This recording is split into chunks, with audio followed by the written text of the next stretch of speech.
Minnesota Vikings have a lot of threats coming to London to face the Jets. Do they have what it takes to stop it? Welcome to the Locked On Vikings podcast.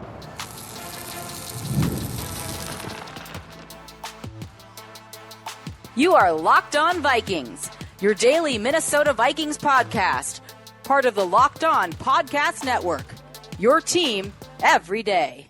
What's going on, everybody? Welcome to the Locked On Vikings podcast, where we're always trying to learn something new.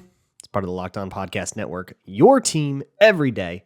And thank you so much for making Locked On Vikings your first listen of the day each and every day. Appreciate my hashtag everydayers so very much. If you're new here, hello, welcome. Maybe you're a Jets fan listening in, which always encourage that. And Vikings fans, I encourage you to go listen to Locked On Jets with John Butchko. We did the crossover yesterday. So thank you all for hanging out. You can find the show wherever you find your favorite podcasts. Monday through Friday, just search out Locked On Vikings wherever you listen to shows. Today's episode is brought to you by FanDuel. Place your first $5 bet and you'll get started with $200 in bonus bets guaranteed. Visit FanDuel.com to get started.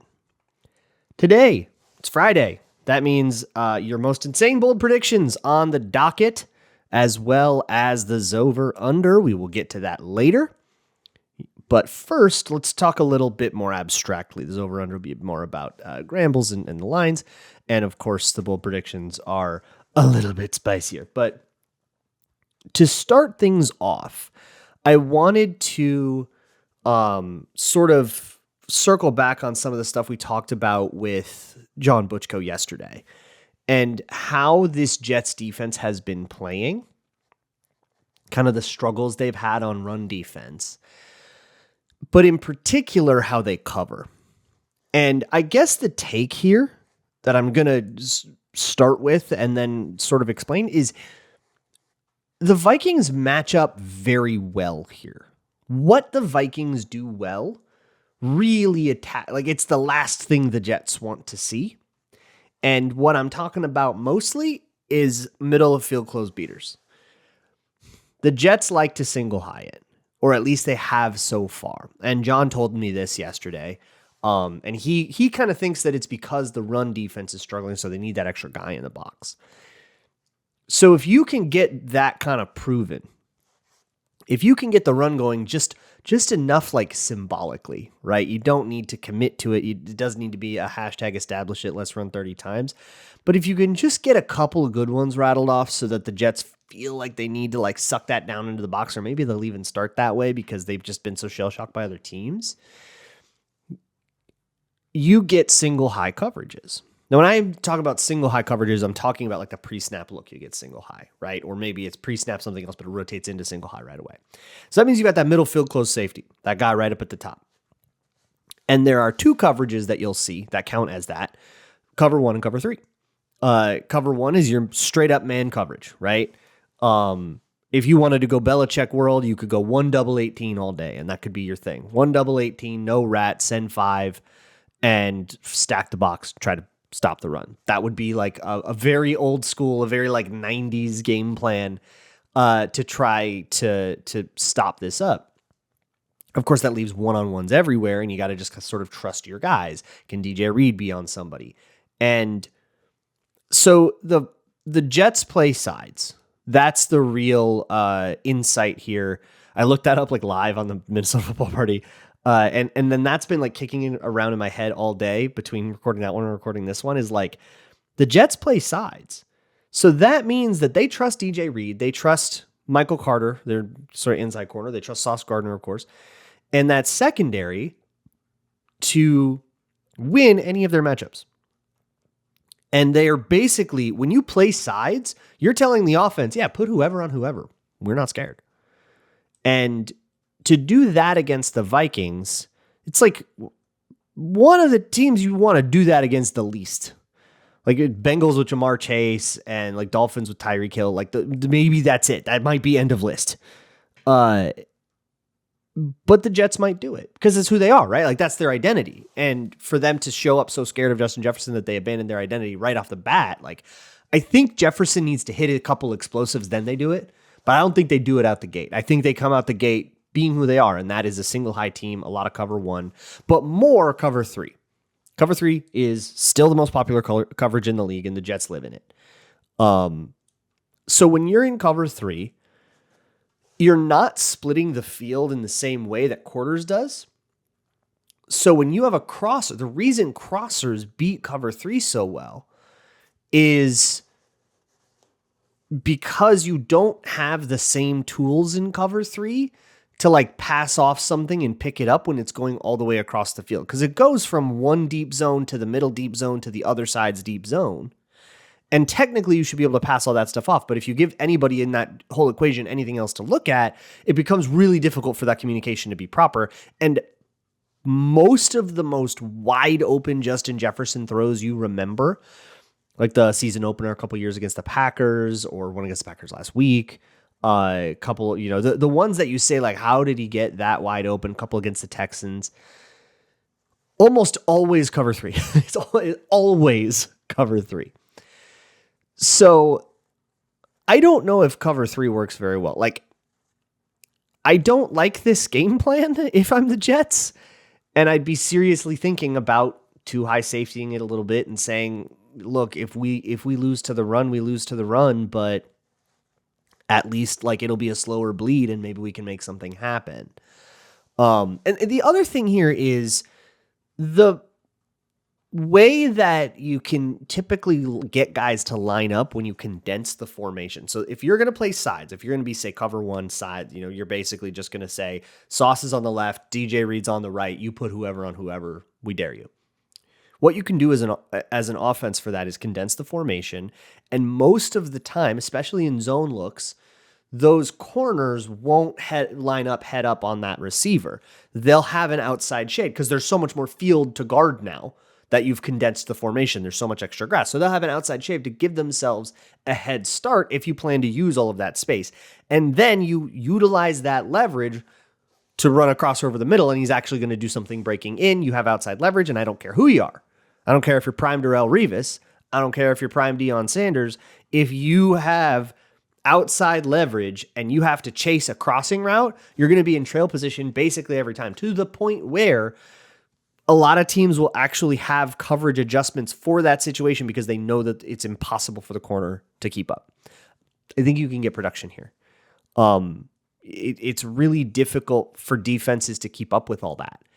And they have to be very communicative, and they have to be like very, very on top of all of those pass offs to not give you some kind of window.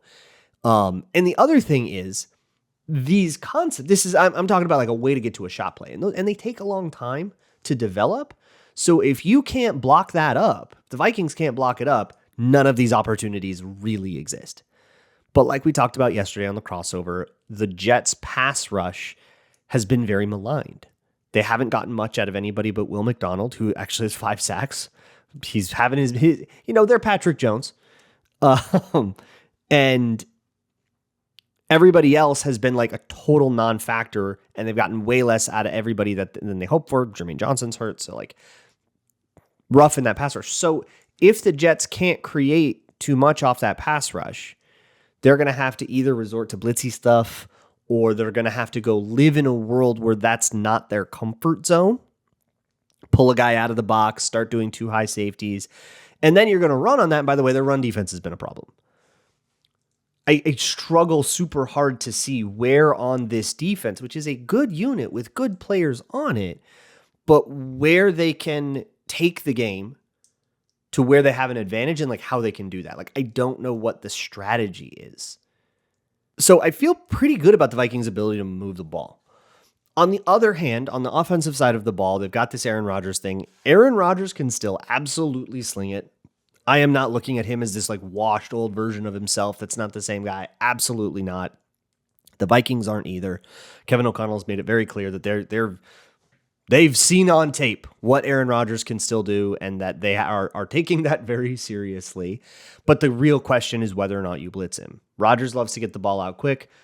Can you send a lot of blitzes at Rodgers, or just enough to like make a point and force their offense into checks? What you want, if you're Brian Flores, here's the tipping point of the game.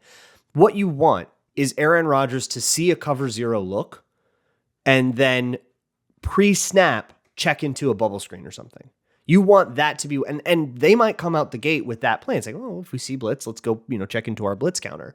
But if you have that, and then they check into their blitz counter, and then the Vikings can check into like cover 2, but not change the pre-snap look, you're going to be able to get, screens into zone looks with guys standing right in front of it that, can blow those plays up. And you can essentially coax the Jets into this like hyper conservative game plan that's going to struggle to move the ball if they can't get their own game going. That's where you want to take this game. So on defense, I see the vision, and on offense, I don't know if I can see their vision. It makes me feel very good about this game matchup wise. And it just is a matter of, do they mess up other stuff enough to erase that advantage? I sure hope not. But we'll of course have to see early in the morning for this London game. Next up, we're going to talk about some Grambling. Today's episode of Locked On Vikings is brought to you by the best place to play daily fantasy football. With over 10 million members and billions of dollars in awarded winnings, PrizePicks has made daily fantasy sports accessible to all. It's an easy game. You just pick more than or less than on at least 2 players for a shot to win up to 100 times your money. So here's the way to do PrizePicks. I think you have to flex play every time. I think it's just clearly the way to generate an advantage over the long term is to give yourself a chance for one of your squares to not turn out correct, but also utilize their demon and goblin system to maximize your opportunity. A 2-square play doesn't give you as much of a payout as a 3-square play. So if you just throw their demons and goblins are harder and easier versions of the same more than less than amounts that they just pick on the neutral ones. But if you want to get in on all of this, you can go to prizepicks.com. And if you download the app today and use code LOCKEDONNFL, you will get $50 instantly after you play your first $5 lineup. Once again, that is code LOCKEDONNFL at the PrizePicks app for $50 right after you play your first $5 lineup. PrizePicks, run your game. Thank you so much for making Locked On Vikings your first listen of the day. When you're done here, I would love it if you went and checked out patreon.com/LukeBrownNFL. I just put up a video on Dagger. The Packers ran Dagger 10 times last week, and I broke down every single one of them. So go check that out if you're thirsty for a little bit of film analysis. But for everybody else staying around, it's time for the Zoever Under.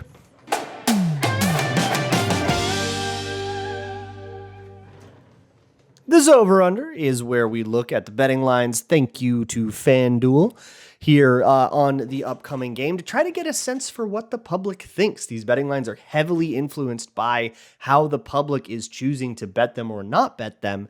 And so it can give us a sense for exactly what the public thinks is going to happen from just how much they're favored by, but also maybe what kind of game we're getting into. And the story of the Jets game here is everything is a little lower than you might think it is. And maybe this is a factor of Londonness, just sort of, it's almost like a Thursday night debuff where you just sort of feel like less offense will happen and maybe the teams will be a little more discombobulated and maybe it'll be a little sloppier. The over-under is 40.5, and the Vikings are favored by 2.5 points, which implies a 22-19 Vikings win, something like that. Or, if you want a normal number, 21-17 or whatever you want to make it. But something kind of around that area. And the Vikings are being favored for the first time in 4 weeks after their big run, but only being favored by 2.5 over a Jets team that is coming off of this dreadful loss. Definitely still feels like their preseason expectations are influencing these lines a little bit. And it's not just the spread that I'm talking about here. And that's, I don't know, 4 weeks in, I don't think that that's the craziest thing in the world for, preseason expectations to come in. For example, the guys that do DVOA, that stat, they actually recommend another stat that's on their website. That's DYAR, which is the same thing as DVOA, but it incorporates for the first 8 weeks on kind of a rolling basis, their preseason expectations. So if you come out week 1 and you have a great game, but you weren't supposed to be that good, it's a way to make that stat not overreact. And up until you get 8 games into the season is where they decided the cutoff where, okay, now only what you've done counts. we're only halfway into that. And I think that something similar happens kind of in the public's conscious mind just naturally, that there's still enough people that go, yeah, but this is Sam Darnold. Surely things are going to crash. And it sort of deflates everything that the Vikings are going with, which means that if you want to go bet on the Vikings at FanDuel, you're going to get a lot of numbers that I think you get excited about. And as you dive in here, you see a lot of a very interesting vibe. So the 40.5 is also like pretty low. The Vikings points, by the way, 20.5, Jets is 19.5, which adds up to 39.5, which sort of further confirms this vibe that either because it's a London game or because the Jets and Vikings both have two very well-received offenses, that the market is expecting a fairly low-scoring defensive battle. Not crazy, like we've got plenty of lines in the 30s if you want to talk about like a Panthers game or something, but fairly low-scoring battle. Interestingly, Darnold's passing yards line at FanDuel is lower than Aaron Rodgers is. Darnold is 217.5. Rodgers is 225.5. They're pretty much in the same ballpark, but Darnold's being lower despite his offense being favored to produce more is starting to tell a bit of a story, isn't it? Of this expectation that it might be that the Vikings run the ball a lot. And Aaron Jones, his over-under of 64.5 rushing yards is high for him. That's higher than I think it's been yet this year. 93.5 from scrimmage, by the way, if that's something that you're into. Again, attempts wise, Darnold is his line is 29.5, while Rodgers is 33.5. So it doesn't imply that the market is like doing this incongruous thing where they think that the Vikings are going to score more, but that Darnold is going to do worse. They're anticipating that the Jets pass more than the Vikings do. I think that is maybe where the market is most wrong here, because Kevin O'Connell, like we saw Kevin O'Connell pass the ball a lot with a huge lead. And he explained that later on the podium and said, we didn't like the run looks. Maybe they were checking out of those runs or something like that. But if you end up with a lead again, if the favored team builds a lead and then runs the ball, which is maybe what Vegas is sort of implying here, they've kind of shown that with a lead, if you're going to get single high, they're still going to throw it at you. And I know a lot of you really, really like that. I think that they went a little too far still, but in this game, if you can still generate explosives, like who am I to say no to you? So it implies this kind of a volume thing. But if you like Darnold, by the way, 219, he has crossed that twice and not crossed that twice. There have been a couple of games where they just haven't. I think the first game he got like 180 or something like that. Or maybe this is a 49ers game. But it implies this sort of volume idea. I always like looking at the receiving and trying to figure out like who the hashtag guy is. But it's obvious in both places, right? With the Vikings, it's always going to be Jefferson. His is at 75.5, which is a very deflated line, probably because of the corners opposite him. But because of the stuff we talked about in the first one, for me, that's kind of an opportunity to say, yeah, but they're going to find a way to get him in that matchup. Like they've been using him in motion a ton. He's not just going to go up against Sauce Gardner all day. I think like daily fantasy places like PrizePicks or just straight up betting places like FanDuel see that matchup and go, ooh, that matchup probably means that Jefferson's not going to do as much as he does as he did in other weeks because he's got this really good corner on him all day. But the way I understand the Jets, that corner is not going to be on him all day. He's going to have opportunities against other people, especially if they motion it. Will he follow motion? Will he be able to follow motion without tipping the coverage off?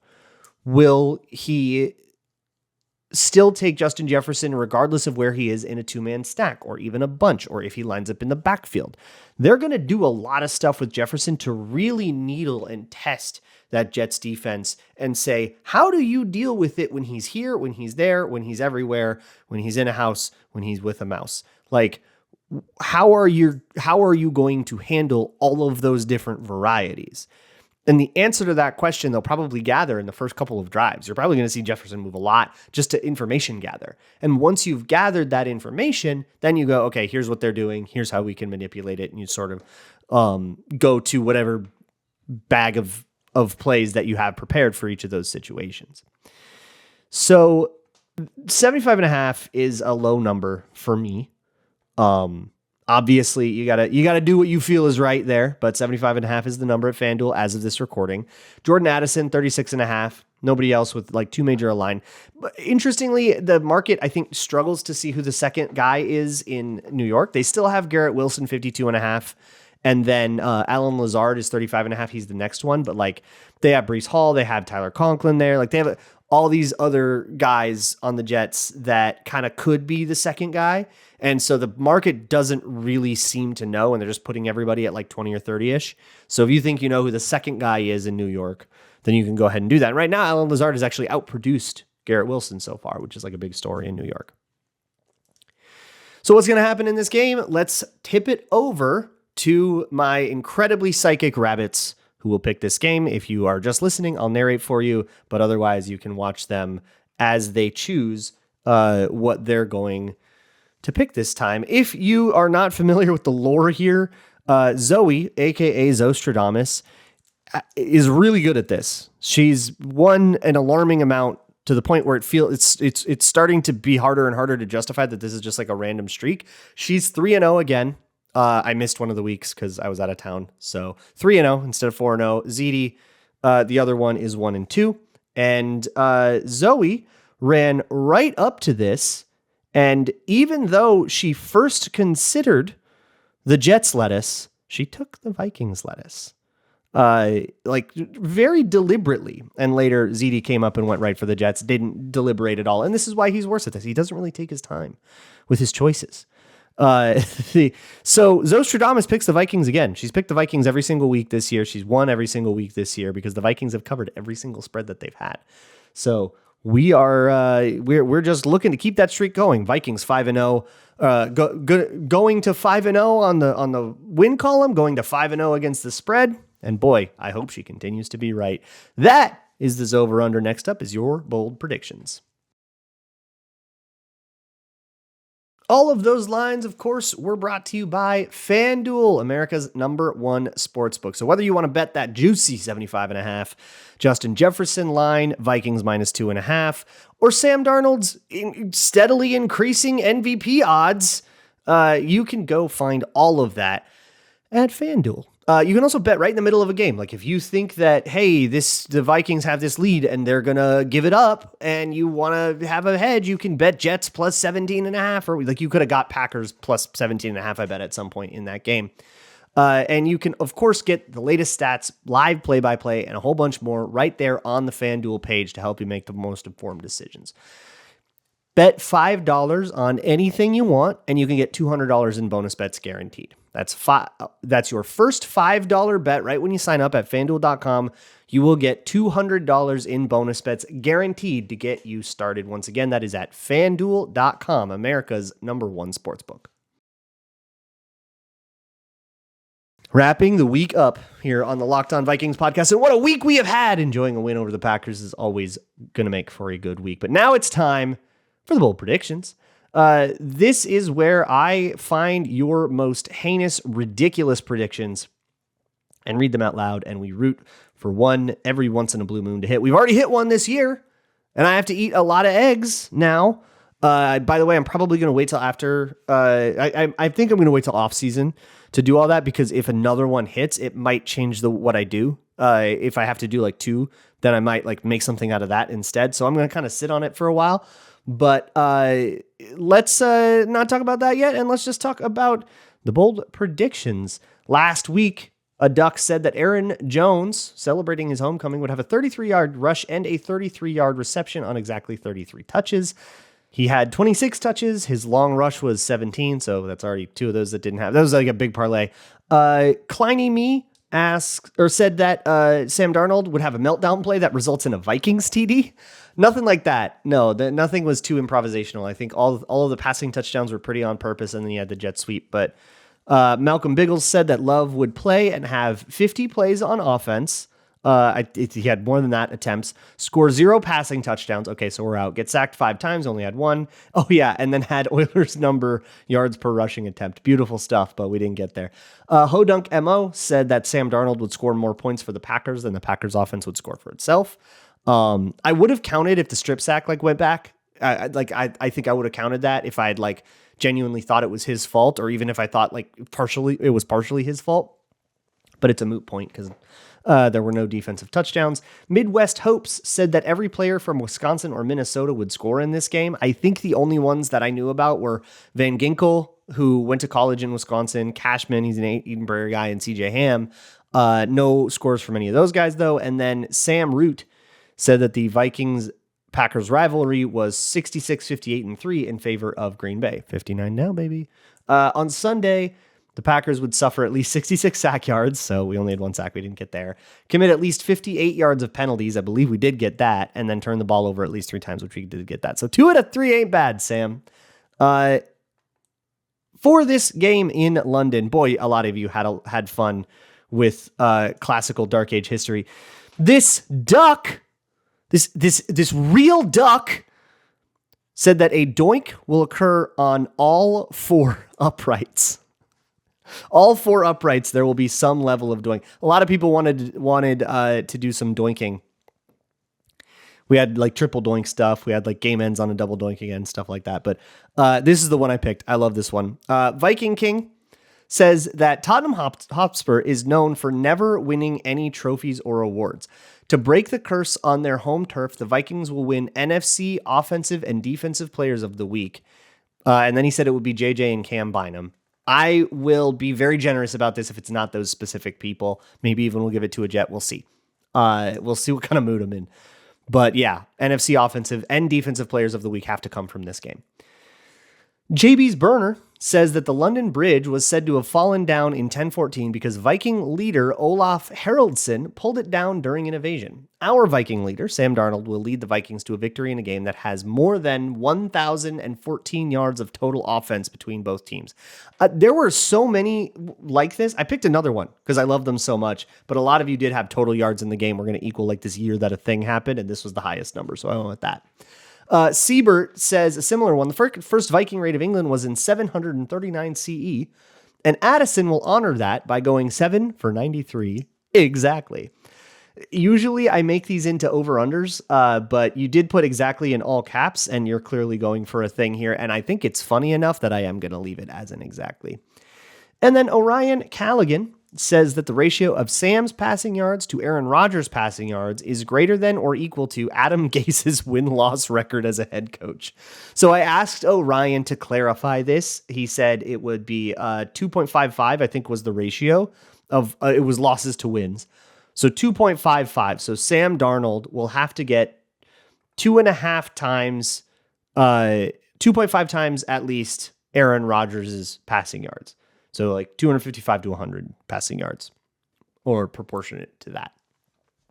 That's all I'm going to do for the bold predictions today. So thank you so much for hanging out all week. I will see you next on Sunday after the game on the postcast with Sam, Luke, and Ron over there on Locked On Minnesota Sports, and the audio will be right here on this audio podcast feed. So you will see that on Sunday. I will see you all for that, or if not, I'll see you Monday. And as always, Skol.